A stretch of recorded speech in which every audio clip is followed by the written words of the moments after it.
Hare Krishna, Hare Krishna. Dear devotees, please accept my humble obeisances. All glories to Srila Prabhupada. Welcome to this morning's Srimad Bhagavatam class. It's a recording of a class given by Srila Prabhupada himself. Canto 1, Chapter 7, Text 43. Sometimes the volume of these recordings are low, so we request that on your listening devices you kick up the volume some. All right, without any further ado, we'll start the class now.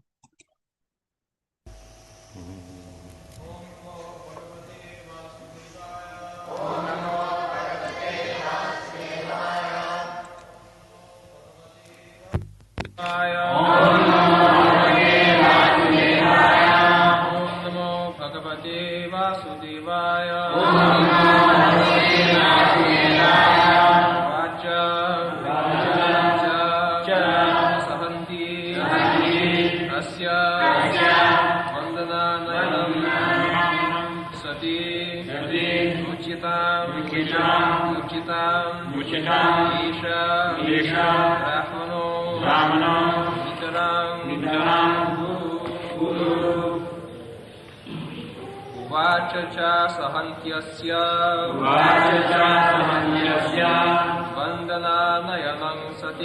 Vandanayanam sati Mujyatam Esha Brahmano nitarang guru Vachacha sahantyasya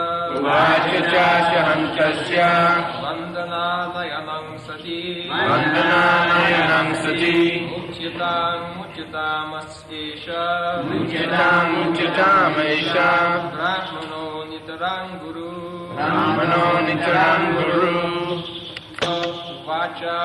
Vacha said Asahanti being unbearable for her Asya is Bandhana being bound up Anayanam bringing him Sati the devoted Mujyatam just get him released Esha this Brahmana a Brahmana Nitarang our Guru teacher. Translation: She could not tolerate Ashwatthama's being bound by ropes, and being a devoted lady, she said, "Release him, for he is a Brahmana, our spiritual master."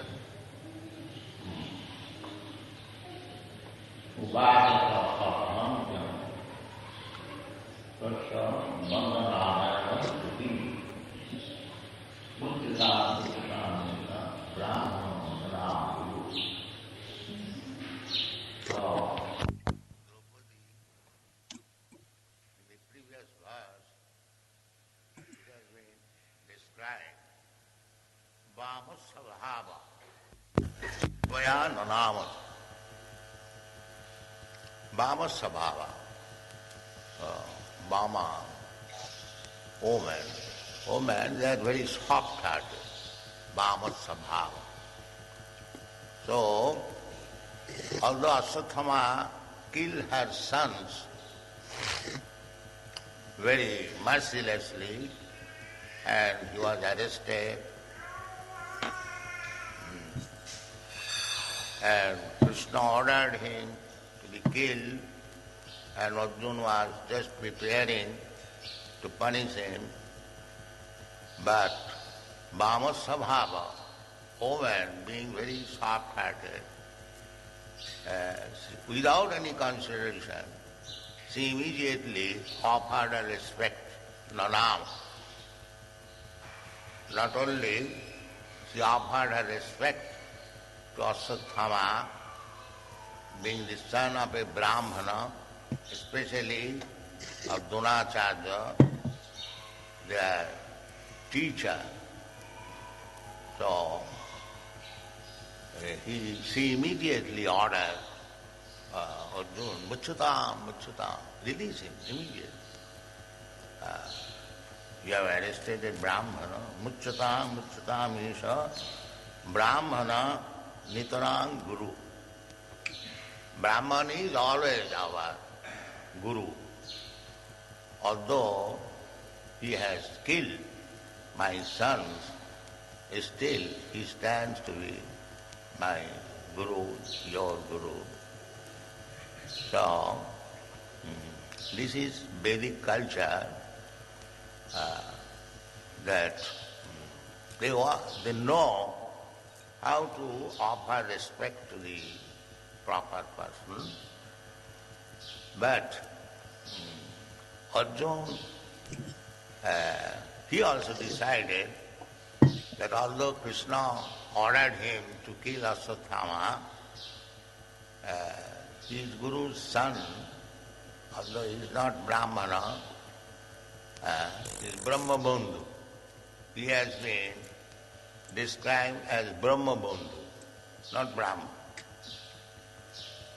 But Draupadi, being woman, Bhama Sabhava, very soft-hearted, she did not consider whether he is actually a Brahmana, his son of a Brahmana, that much she knew. This is the difference, how to calculate whether one is Brahmana or not Brahmana. Brahmana and Brahma Bandhu. These two words are there. Just like if you are the son of a high court judge, you can be called, you have got the right that son of a high court judge. That is all right.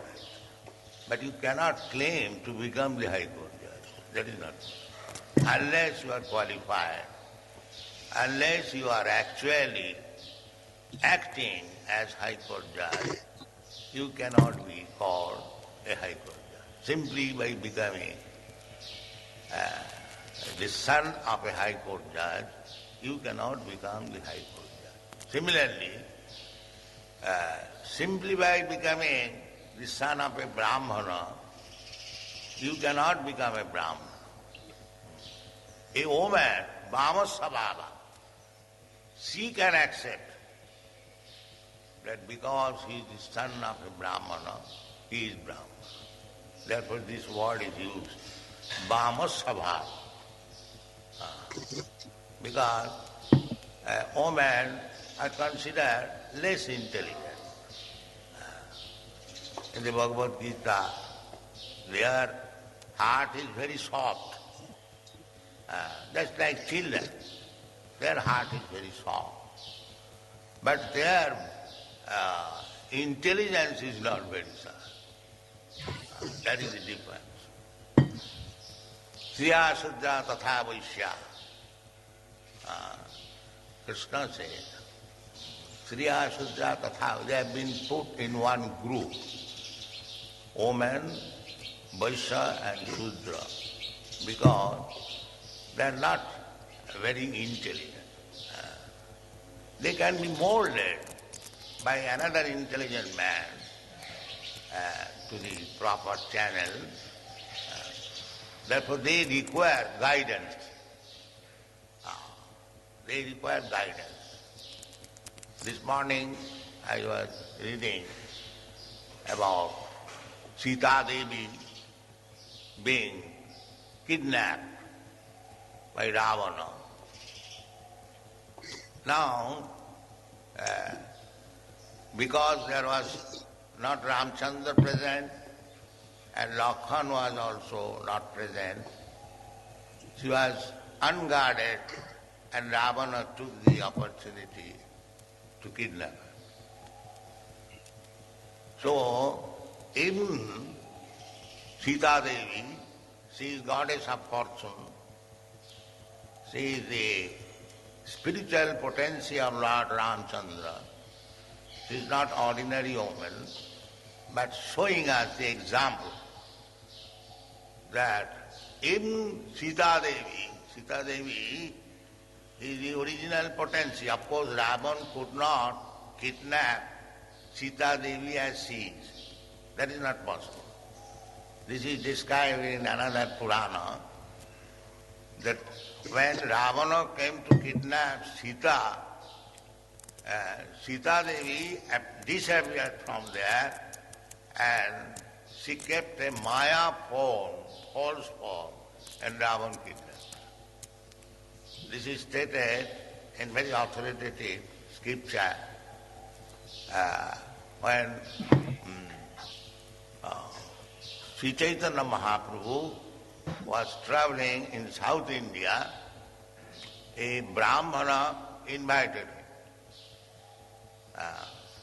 So Chaitanya Mahaprabhu at noontime went there, but he saw the Brahmana has not cooked anything. There was nothing prepared, and he was crying and reading Ramayana.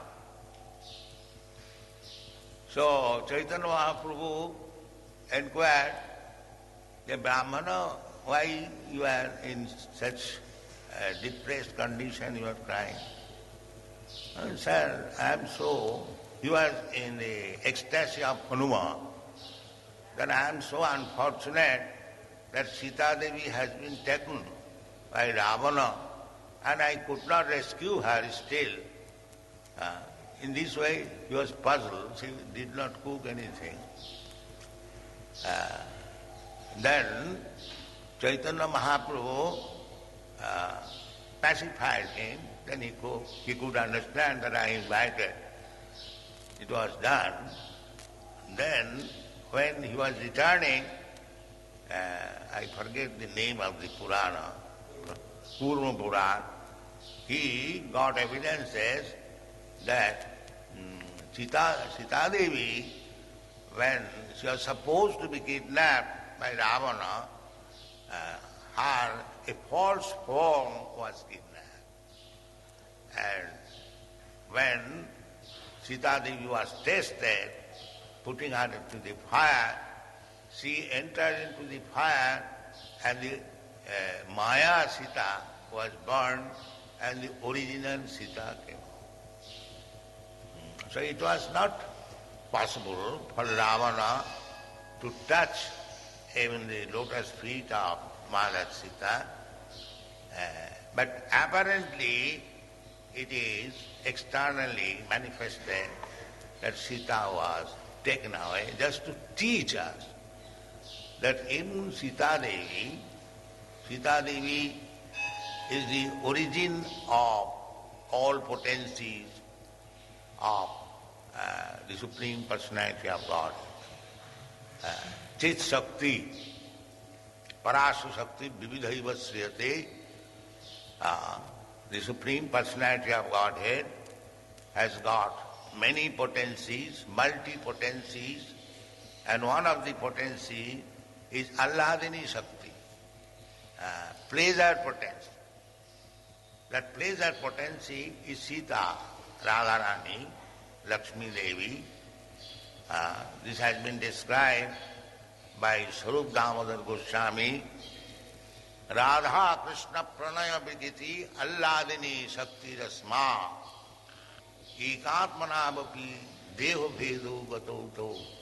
These are described. that the Krishna's pleasure potency, Radharani, is Krishna. But to take pleasure, they become two. Ekatmanavapi deho bhedu gato. They became divided into two, Radha and Krishna. Again, Sri Chaitanya Prakata, by when Krishna came as Sri Chaitanya Mahaprabhu, the Radha Krishna combined together. Therefore, the devotees of Radha Krishna or Chaitanya Mahaprabhu, they worship Sri Krishna Chaitanya Radha Krishna nahe anna. They say, this is the fact. Lord Ramchandra is also Krishna. Sita Devi is also expansion of Radharani. They are the same tattva. Ramadi murti sukala niyamena tishtan nana avataram akarat bhuvanesu kintu Krishna sayam samavavak paramapamanajo govindamadi pritham tamam vaja. So here the example that even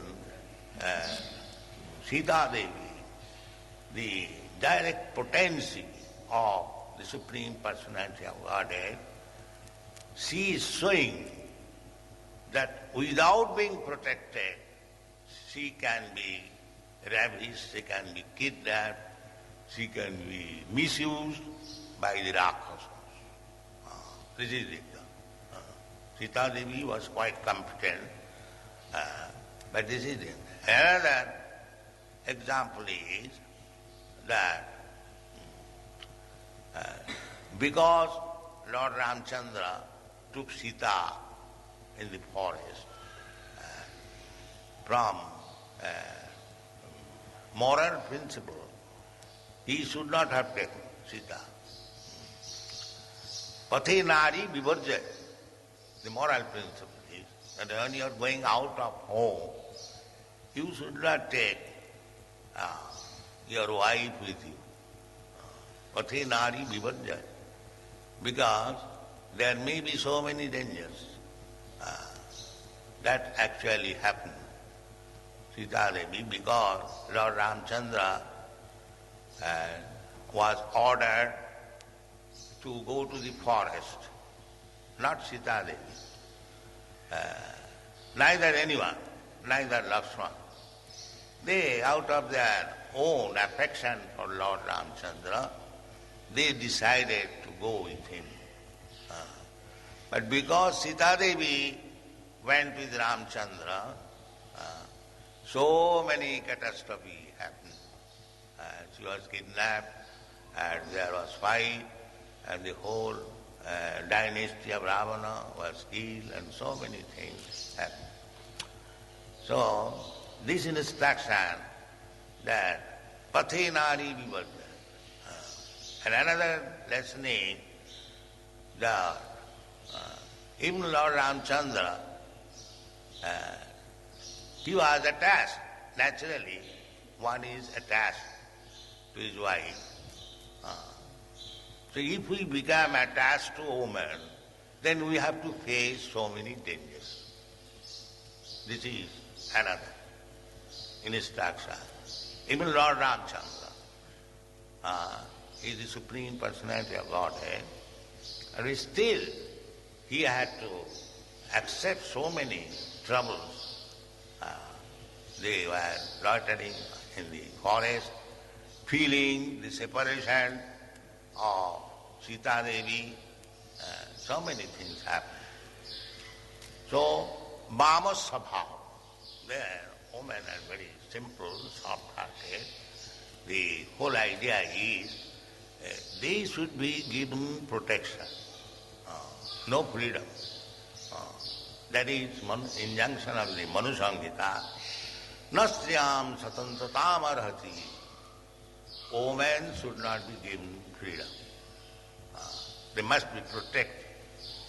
Not that sometimes we receive the complaint in foreign countries, they say that you keep your women like slaves.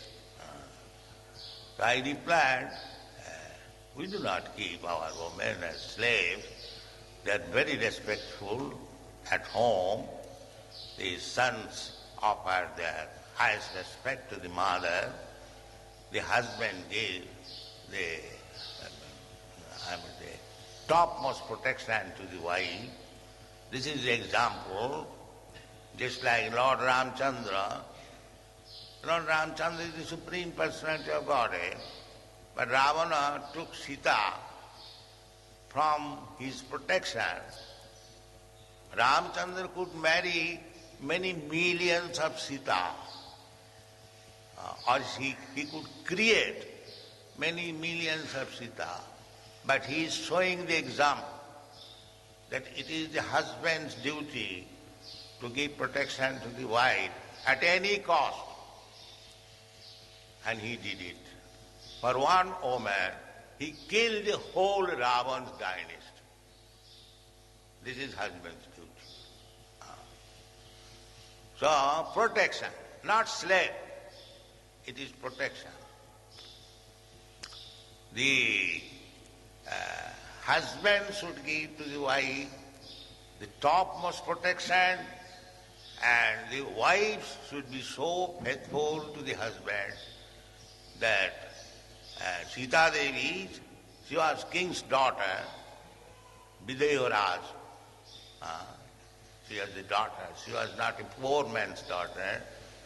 And Dashrath Maharaj did not ask her to go to the forest with her husband. She could easily say, my dear husband, you are going to the forest. I am king's daughter. I cannot take so much trouble. Better you go. Let me go to my father's house. No. I shall take all the troubles with my husband. This is faithfulness. Similarly, Draupadi. Draupadi also went with the Pandavas in the forest when they were banished. And Kunti Devi also went with her sons in the forest. This is the system. Kunti Devi had nothing to do with the gambling of Pandavas and Duryodhana. But because the sons were to go to the forest, the mother also followed, and the wife also followed. This is Vedic system. Vedic system. Chaitanya Mahaprabhu also had very nice, beautiful wife at home and very affectionate mother. Both personalities are very good asset in family. Chanakya Pandit says that if one hasn't got mother at home and the wife is not very agreeable or not very peaceful, he says, Mata jasya grihe nasti bhajya cha priyovadini arannam tena gantadvam yatharannam tatha griham. He advises, if one has no mother at home and wife is apriyovadini, he talks very roughly, not very nicely, then that person immediately leave that home and go to the forest. Yatharannam tatha griham. For him, either at home or in the forest, the same thing. Yatharannam tatha griham. So this is Vedic culture. Women should be trained up from the very beginning how to become good wife and good mother. That is the Bhama Sabhava. So here is example. Kunti Devi is one example. Draupadi one example. We have got many examples how to train women. They are very soft-hearted. They can be molded in any way. And Bhishma Dev has advised. When Bhishma Dev was in the bed of arrows, Sarasajya, so the Pandavas, the Kurus, they took many advices about politics, sociology, many things, religion, king's duty, so many instruction was taken. In that instruction, he also confirmed the Vedic injunction that women should be always protected very carefully. There is one quality of shyness. If you break that shyness of woman, it will be very dangerous. It will be very dangerous. That is the one valve to check. So, modern civilization is not strictly following the Vedic injunction. Therefore, especially I have seen in the Western countries, there is no home practically. There is no homely happiness. Because women are allowed to mix freely and there is no protection, they are not married, there is no husband, the father also does not take care. As soon as the girl becomes 15, 16 years, she goes away. Therefore, I am practically saying there is no home, there is no peace in the Western countries. These are very important things that soft-hearted women, Bhava Sabhava, they should be given protection, they should be trained up how to become faithful wife, affectionate mother, then the home will be very happy. And without happiness, we cannot make any spiritual progress. We must be peaceful. This is the preliminary condition. Therefore, as far as possible, the Vedic injunction is there should be division in the society, varnasamacharvata, because the whole aim is to reach the Supreme Personality of God, Vishnu. Vishnu aradhate pungsa, nanna tattva karanam, varnasamachara acharavata, purushena paropuma, Vishnu aradhate. Our only aim should be how to approach Vishnu. Aradhananam sarvesha, Vishnu aradhanam param, tasmat paratanam devi, tadyanam aradhanam. This is the instruction of Lord Shiva to Parvati. Parvati's question was, which aradhan is the best? He replied, Aradhananam sarvesam Vishnu aradhanam param. He said, but the knowledge is there. We have not lost the knowledge, but we have neglected. If we take advantage of this knowledge, then the whole world will become happy. That is Chaitanya Mahaprabhu's mission. What is the mission of the Chaitanya Mahaprabhu? His mission is, he says, Bharat bhumite manusya janma haila ja. Janma sarthak kori karo paropakar. Anyone who has taken birth on the land of Bharatvarsha, it is Punya Bhumi, And not only Punna Bhumi, not only Lord Ramchandra has appeared here, not only Krishna has appeared here, not only Lord Buddha has appeared, not only Chaitanya Mahaprabhu has appeared, because it is Punna Bhumi. Whenever the Lord appears, He comes on this land, Bharat Bhumite Manusya. Therefore, the human being, not the cats and dogs, must take advantage of this birth on Bharatvarsha and take advantage of these Shastras and make his life successful. Janma sarthak kori, karo paropoka. The Indians are not made for exploiting others. Upoka.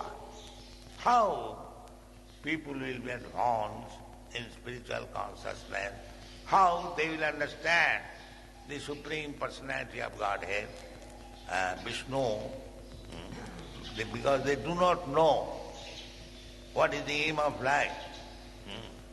Parabhavastavat abodhajat javanna jigyasato atma tattam. We are born all fools and rascals, abodhajat, without any sense. So we require education. What is that education?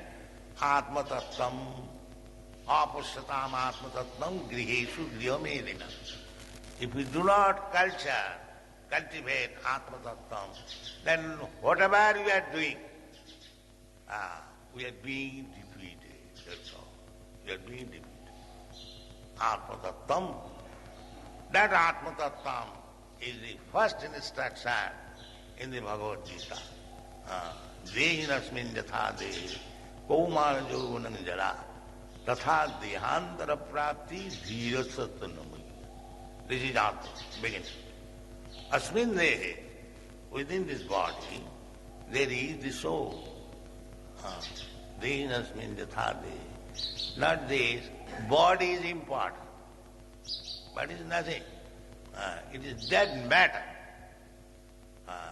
When Krishna began his instruction and Arjuna was lamenting on the basis of this body, if we kill our brothers, their wives will be widowed and they will be bhrastachar, the Varnasankar will be there, everything he was calculating on the basis of this body.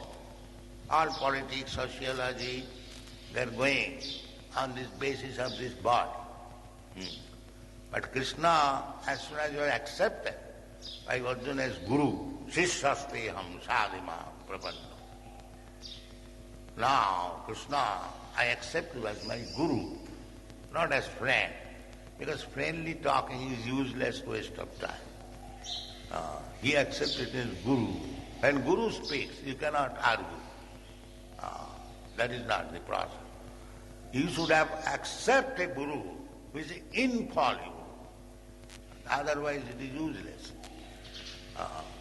He accepted Guru Krishna because Krishna is infallible. If we accept Guru, bogus Guru, then it is nobody. Guru means Krishna's representative. Guru, not that everyone can be Guru. It is said in the Shastra that Sat karma nipuna vipra. Just like here it is accepted. Brahmana nitara guru.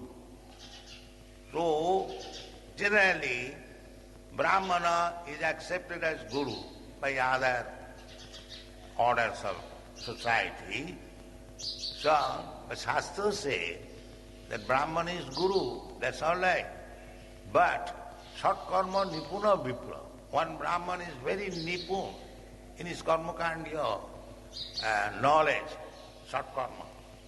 Pathan, pathan, jajan, jajan, dan, pratigra. This Sat karma. Nipuna, very expert. Mantra, tantra, vishara. And he is very expert in chanting the Vedic hymns and execution of tantra and so many things. Avaishnava Guru na sasya. if he's a Vaishnava, if he's not attached with Vishnu, if he does not carry the order of Krishna, Guru na sasya, Shat Vaishnava sabacho Guru. But if a person is Vaishnava, even if he is born in the family of a Sapacha, Sapacha means dog eaters, Chanda. If he is a Vaishnava, he can become Guru. And if one is a Brahmana, if he is not a Vaishnava, naturally Brahmana means Vaishnava. Brahmana means Pandit.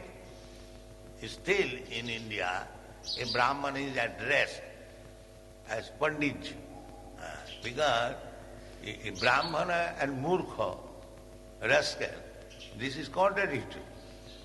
It cannot, unless one is highly learned, unless one has learned what is Brahma, he cannot become Brahmana. Brahmana, Brahma janati iti Brahmana. So it's not only one should be Brahmana, but he should become a Vaishnava. Still higher. From Brahmana platform, he has to come to the Vaishnava platform. Brahma bhuto prasannatma na sochati na kankati samas sarveshu bhuteshu madbhakti lavate padam. One has to become Brahma bhuta, that is Brahman. The sign is na sochati na kankati. He does not care for anything material. He is always satisfied, Ang Brahma. That is Brahman. But in spite of this quality, if he does not enter into the bhakti, then he is not a Vaishnava. He may be a Brahmana. This is clearly defined in the Bhagavad Gita. Brahma bhuta prasannatma na sochati na kankati, is pacified. Sama sarveshu bhuteshu, he is equal to everyone. Then he is qualified to become a devotee, Vaishnava. So unless he comes to that state, he cannot become Guru. Evang parampara praptam evang rajasaya. So here the Pandava family, they are very enlightened family, and still Bhama Sabhava, the woman is soft-hearted. She did not consider about Ashwatthama's position, but so far Krishna is concerned, Arjuna is concerned, they consider that he is not a Brahmana, but he is a Brahma Bandhu. Brahma Bandhu. Brahma Bandhu means son of a Brahmana, but behavior is something else. He is called Brahma Bandhu. Thank you very much. Hare Krishna. Thank you for listening out. This is a wonderful lecture. Srila Prabhupada touched on so many things concerning the need for protection of women and the fact that they're soft-hearted. There's so many other points that Srila Prabhupada mentioned that definitely helps us all the way up to the point about one being a Brahmana and then coming up to the level of Vaishnava. So this is the time, everybody's, where we unmute yourselves and have a discussion. So if you feel inclined to talk about your realizations or what you benefited from in terms of your take home from Srila Prabhupada, or if you have a question related to this or related to something else, you definitely can bring those up, and we'll have a discussion that way. So, Hare Krishna, Mother Gita, please accept my humble obeisances. All glories to Srila Prabhupada. Please go ahead. Please accept my humble obeisances. All glories to Srila Prabhupada. Yes, as always, a very powerful lecture.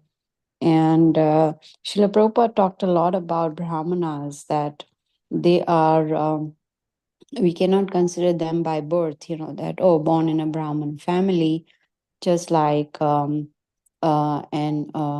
attorney's son doesn't become an attorney automatically, or a doctor's son doesn't become a doctor, but they have to qualify. So also for Brahmanas, so that was very powerful.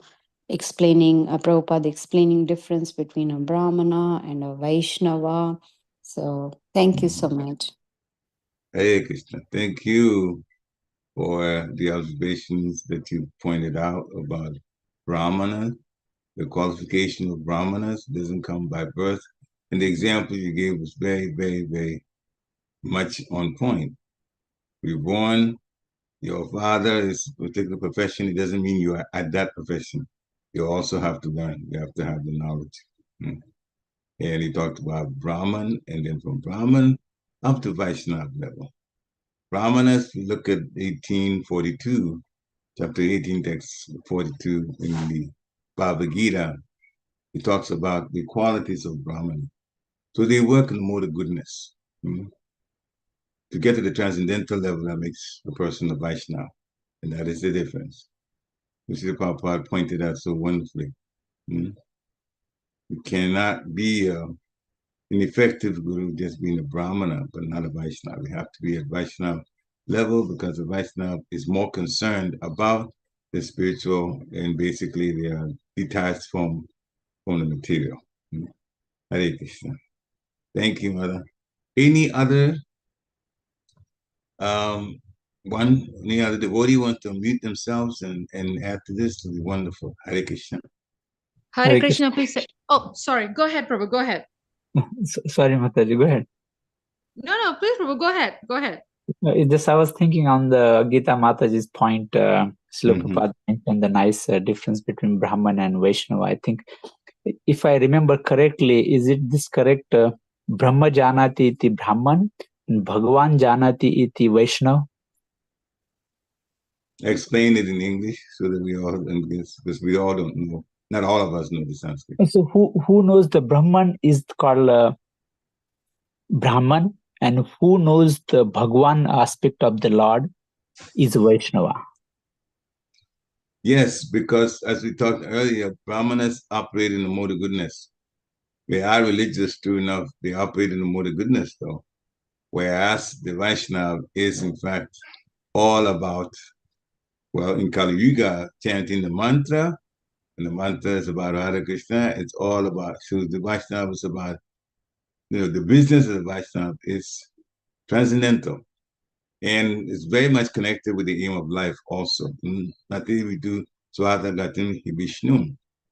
Srila Prabhupada did not quote it, but he definitely talked about the aim of life is to approach Lord Vishnu. He said that, Lord Vishnu or Krishna. And that is the business of a Vaishnava. And there are examples. There one pastime involving Krishna and Balaram asking cowherd boys to go get some foodstuffs from the Brahmanas who were nearby. The boys went and they gave so much respect initially to the Brahmanas. This is how they started off. But the Brahmanas were performing yagya. To who? To Agni Dev, the demigod. That's what they were doing. The Brahmanas were approached by these boys, and the cowherd boys put their request that Krishna and Balaram are nearby, they're hungry, and they want some food stuff. So can you give some of what you're using in the yagya? And of course, they got ignored. But the point here is that the Brahmanas were doing sacrifice to the sun god. Vaishnava, we already told in the Bhagavad Gita, we should focus our attention on the Supreme Personality of Godhead, not on the demigods. We have to respect the demigods, but we have to connect transcendentally with the Supreme Personality of Godhead. The demigods are leaders in the heavenly planets, and the heavenly planets are in the material world. So doing pujas to them is asking for something material, whereas when you chant the Hare Krishna mantra, you want to do devotional service to the transcendent Lord, and the consort, Srimati Radharani. That's the difference. Hare Krishna. Thank you, Prabhu. Thank you so much. Hare Krishna. Madam Sriya? I wanted to share. Sorry. accept my obeisances, O Prabhupada. I wanted to share something that hit my mind when in regards to Nitya Gopal's question, and then I will share what I was going to share earlier.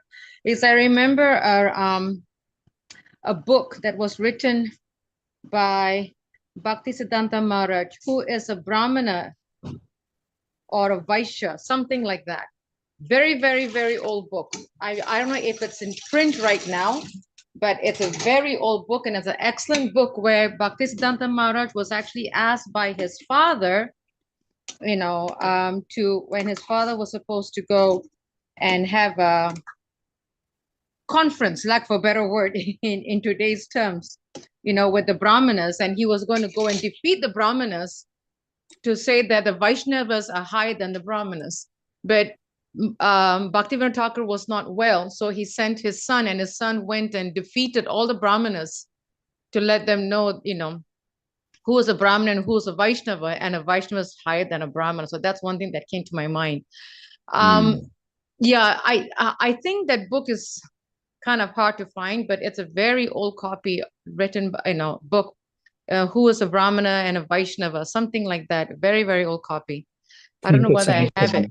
There is also a part in the life of Srila Prabhupada that His Holiness Bhakti Sri Swami organized and had those. And in that, there's also that same pastime where Bhaktivinoda Thakur was supposed to go represent the Vaishnavas in debating.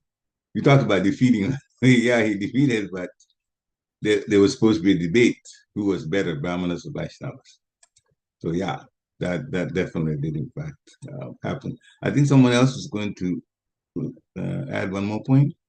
I was thinking, Mataji, thank you for mentioning that book. That's nice resource, if you're able to get it and get the details on it. Thank you so much.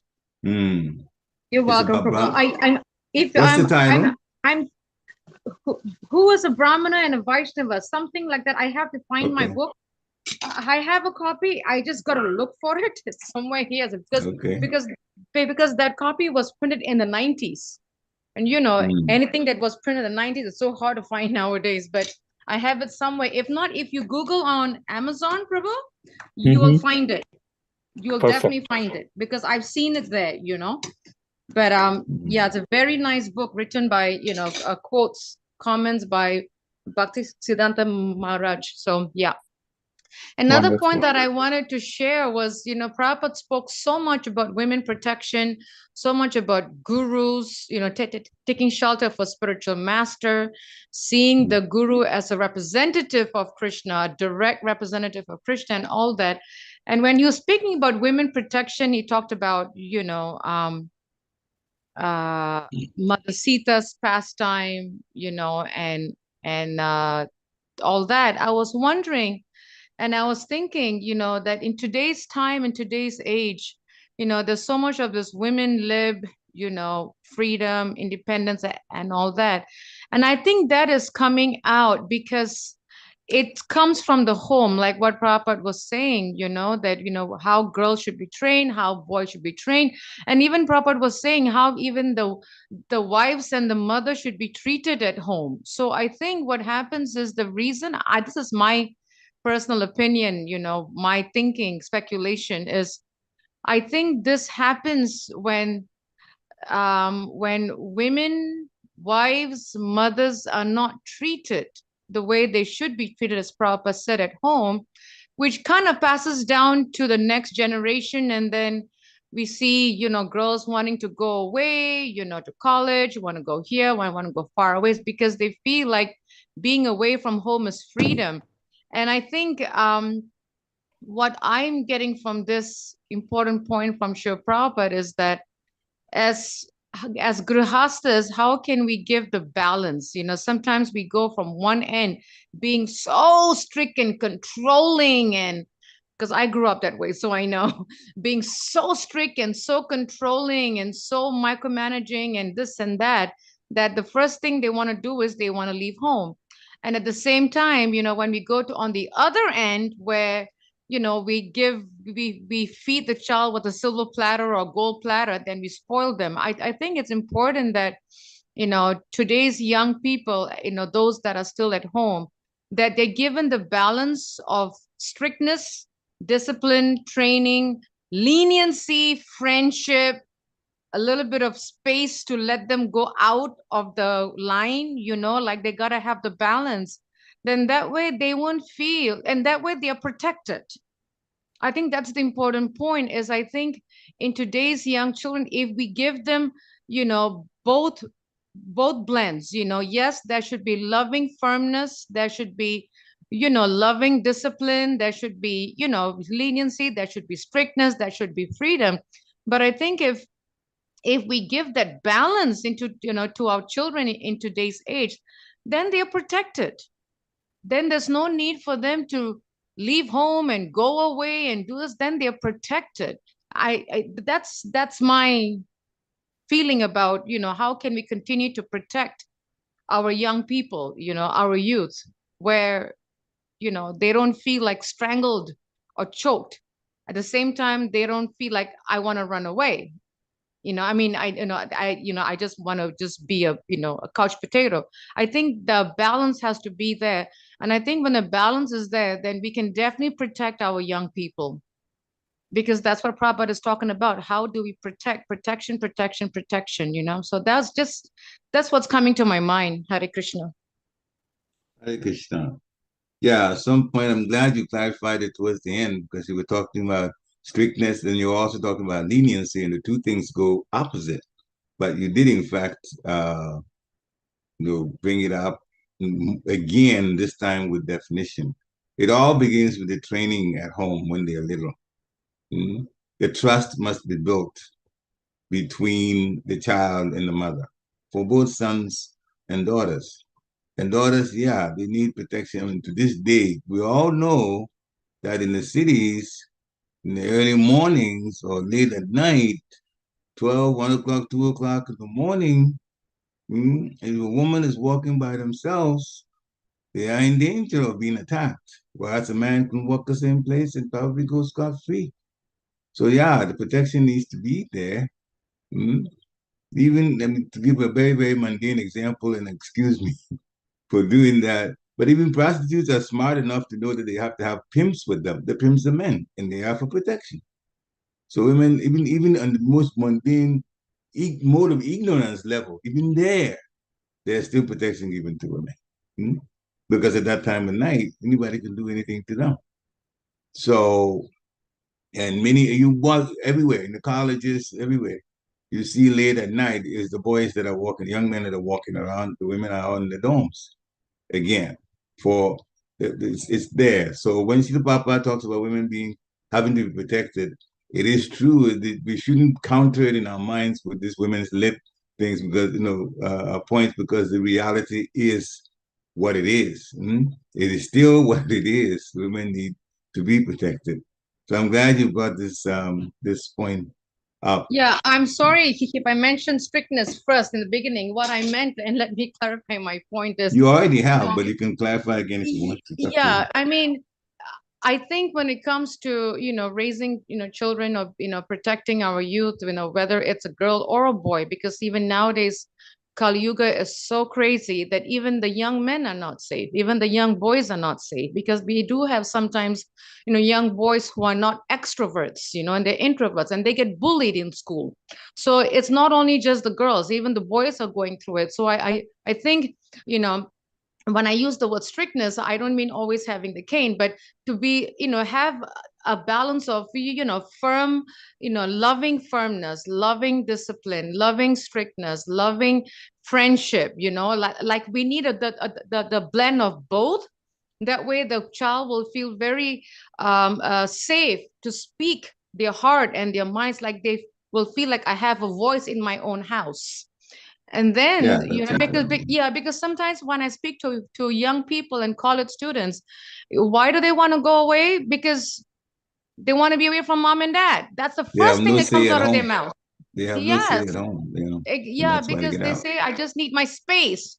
They say, I need my space away from my family. Nobody understands me. Yes, and I think it's so important. It's really, really, really important because Prabhupada is worried.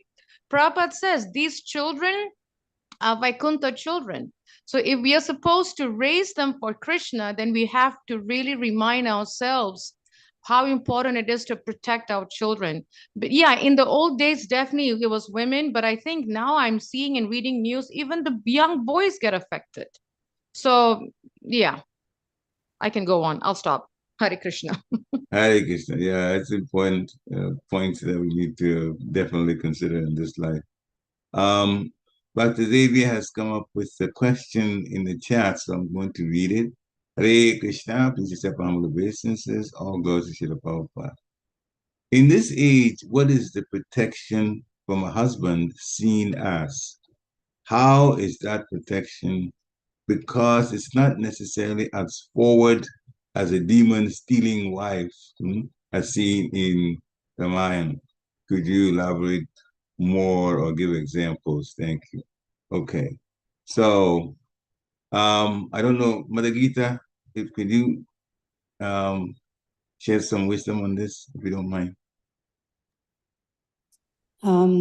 Maybe you can answer this question, but I wanted to comment on, in continuation with what Anasuya was saying. Absolutely. Please go ahead. Unfortunately, even in Krishna consciousness and spiritual life, I have personally also noticed that when the head of the family, as it's called in India, the husband or the father, becomes Krishna conscious, then sometimes he feels that he is the controller even in the spiritual lives of the spouse and children. And most of the times they go overboard, like become so strict with children or with the spouse that you got to do this and this and this, without giving them that little bit of freedom and space to breathe. And so I have noticed this over the years, where the husband is so controlling that the wife doesn't want to be Krishna conscious anymore, because she feels suffocated, or the children, like children are told, you got to chant 16 rounds before you go to school or before you go to college or whatever, extremes. So that is not I a good agree, idea at Mother all. Gita. Mother Gita, I agree with you so much because as you were speaking, I was even thinking is that based on how the head of the household treats the family, and if the family has sons, that's how they will treat their family when they get married. It's like Exactly. it's Yes, so yes. sad. It's so sad. Mm-hmm. And because there's no voice, there's no Mm-hmm. middle Mm-hmm. ground, there's no space, there's Mm-hmm. no, am I a human being in this house or am I just an object? It's really, really so true, mother. Yes. It's so true. And I think that's why, like you said, mother, that's why women, don't feel, are being put down, lack of a better word, or they don't feel supported, cared for, whatever. That's why the children want to just run away and go away from home and Mm-hmm. not be. Mm-hmm. You're right. It's really, really, really sad. In fact, there was this family in Mumbai years ago, and the husband thought he is, because, see, many times devotees, take on the knowledge and interpret it in their own way, just like in the Bhagavad Gita we hear, They become that gods. yes, controllers, that women are less intelligent, so that means men are more intelligent, so they need to guide and control the women, and without really understanding, I am not this body. They start working on the bodily platform, and then start saying, okay, I am the head, I am the controller, so everyone has got to follow my rules and regulations. So besides the rules that we get from Srila Prabhupada, the husband comes up with his own rules and regulations. So that's like double rules and regulations for the family. Sorry, I went overboard. Thank you. No, you didn't go overboard, but it's very, very interesting what you talk about. And I know the Papa spent quite a bit of time talking about the need for protection, and he said that women were less intelligent. But see, when he quotes this Sanskrit, Striya, he says Striya, Shudra, Tata, Vaishya. He adds Striya, women, Shudra, Kalau Shudra Samabha, that is everybody, irrespective of the gender. Then Vaishya. So even those in the business, they added to it too.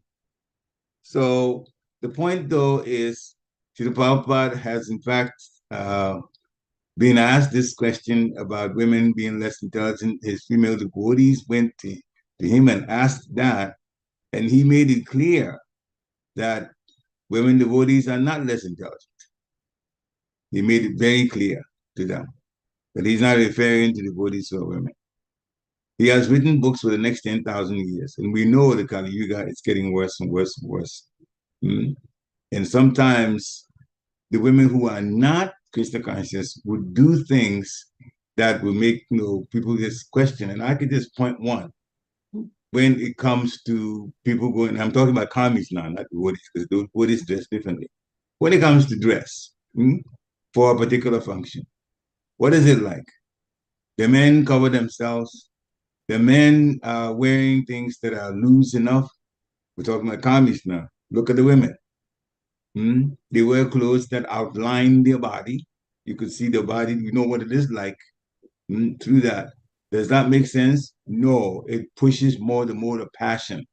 So kami women are doing things they really shouldn't do, and then they expect the man to come be attracted to them and deal with their heads when in fact they've showed their bodies to them, to these men.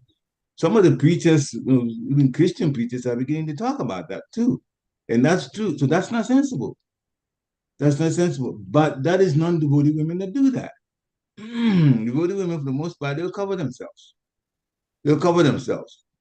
And it's very hard to see it's rare to see a woman that's a devotee in a female body acting like that. Because you understand. But yeah, we're not but the Gita said correctly, Papa said so many times, we're not the body, we're the soul.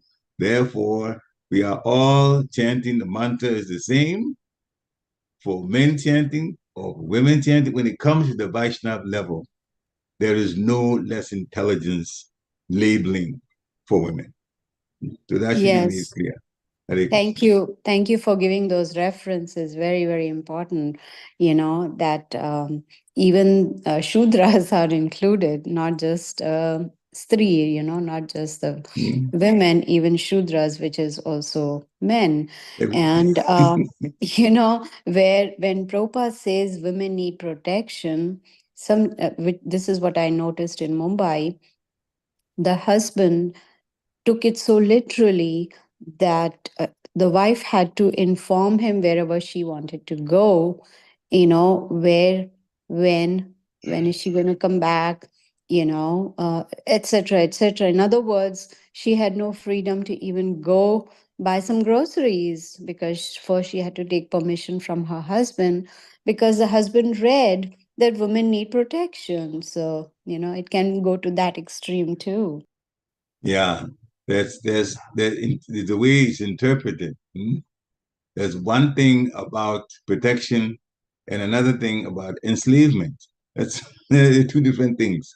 And sometimes the people just cross the line and start, making the women feel that they're trapped in the situation they're in. They're supposed to be in a loving situation, but they're actually being trapped now because it's said that this is said like this. There's that misinterpretations all over the place. Lord Shiva drank an ocean of poison, therefore I get to smoke ganja. Lord Shiva is the highest. Vaishnava is Tata Chambu, and he drank poison.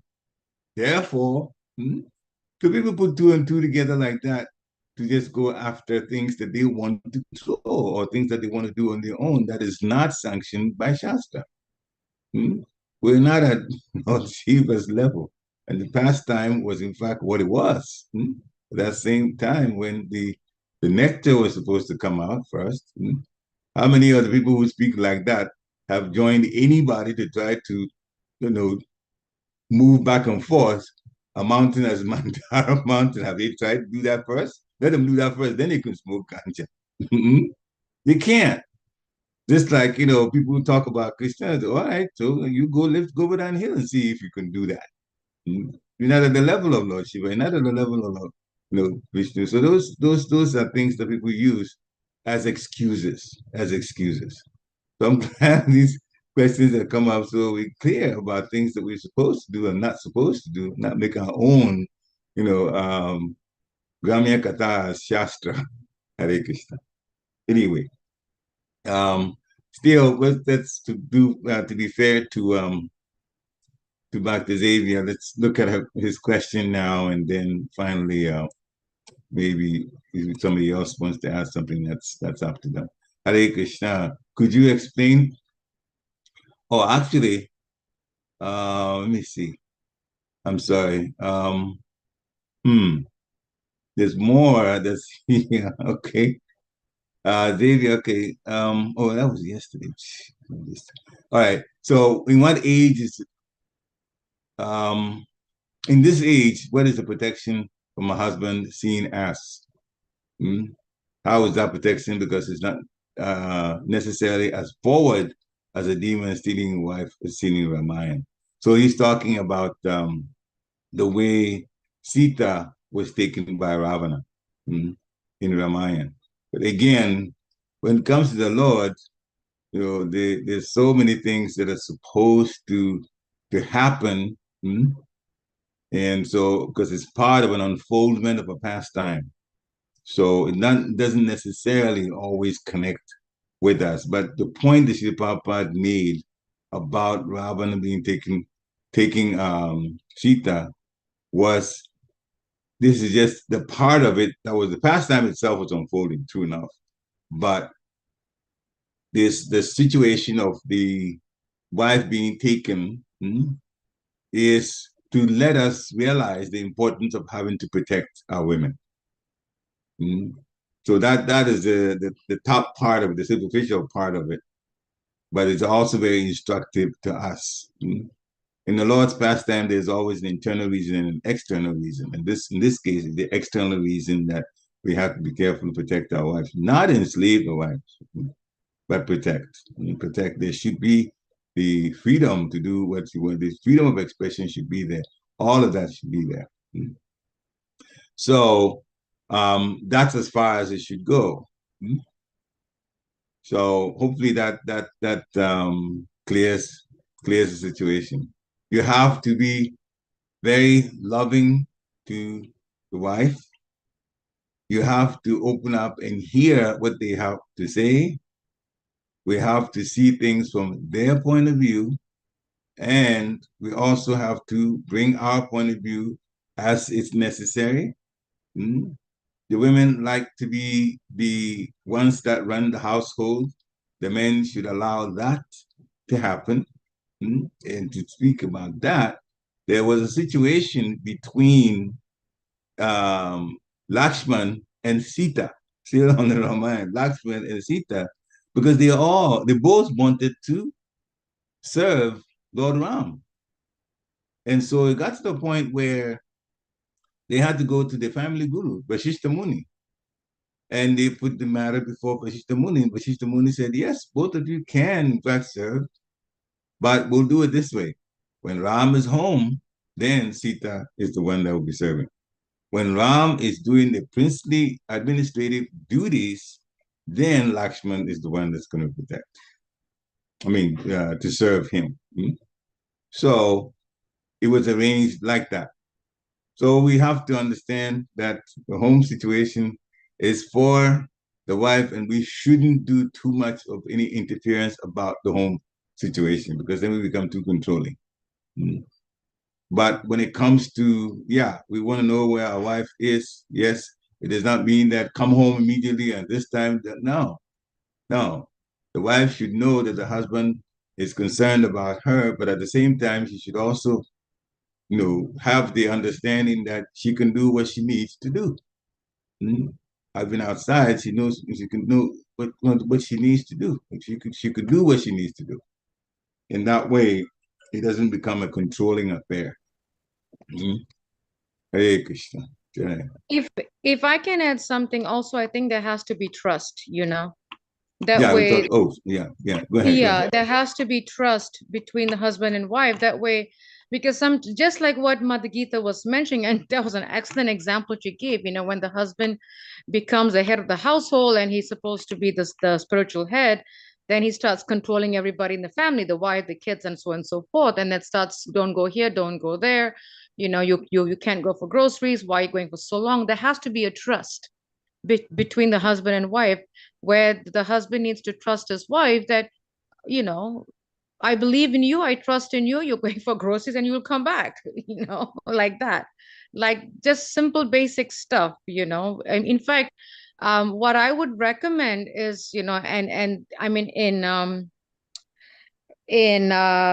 ISKCON, there is a resolution. It's not even a suggestion. It's a resolution set by the GBC in 2015, I think, or 14, that every couple who wants to get married must go through a premarital counseling and training, because that's where we learn how the wife should treat the husband, how the husband should treat the wife, the relationship, the facing issues, and that's why it's there. I mean, ISKCON has stuff in place, all these things in place, but sometimes we are not tapping into it, or sometimes we think it's not important, but then we act when we're not supposed to act that way.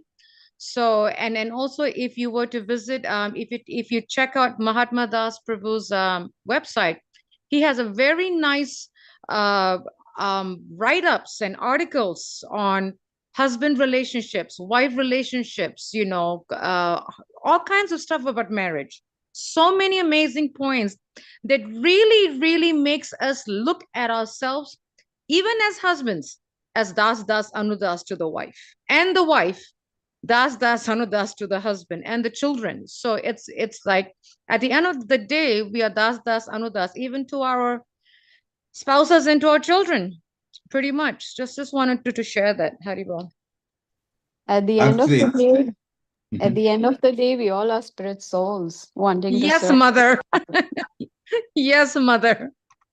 Hare Krishna. I think there was somebody else also wanted to talk at the time that Mother Gita started speaking. You can please unmute yourself and speak now if you want to. Okay. Yeah, this is a very, very one important point that Sia brought up is what's available in ISKCON versus what devotees are using or not using. This is an age-old situation. ISKCON actually has so much more in place than the members of ISKCON are using or taking advantage of.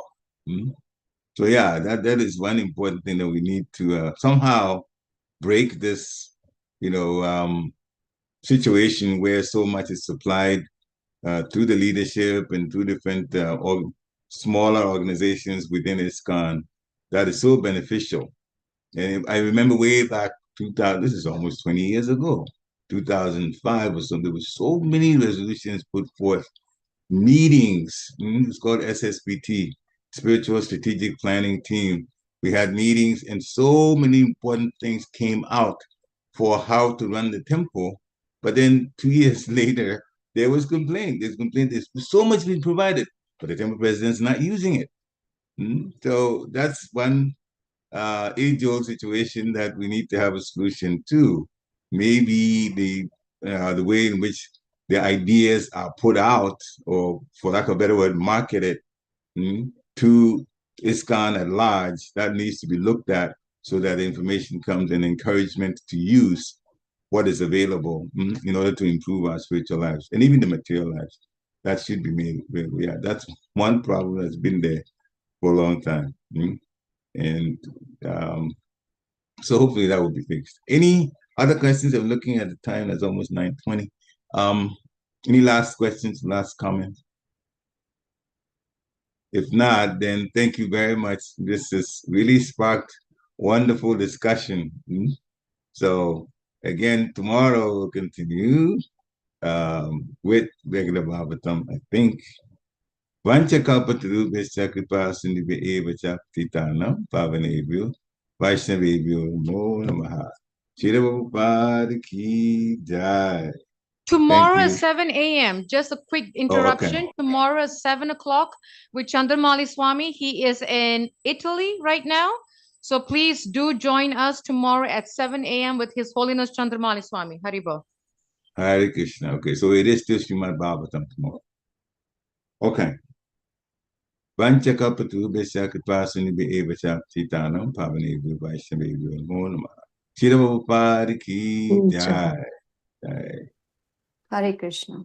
Hare Krishna. Hare Krishna. Hare Krishna. Shira Prabhupada. Hare Krishna. Hare Krishna. Hare Krishna.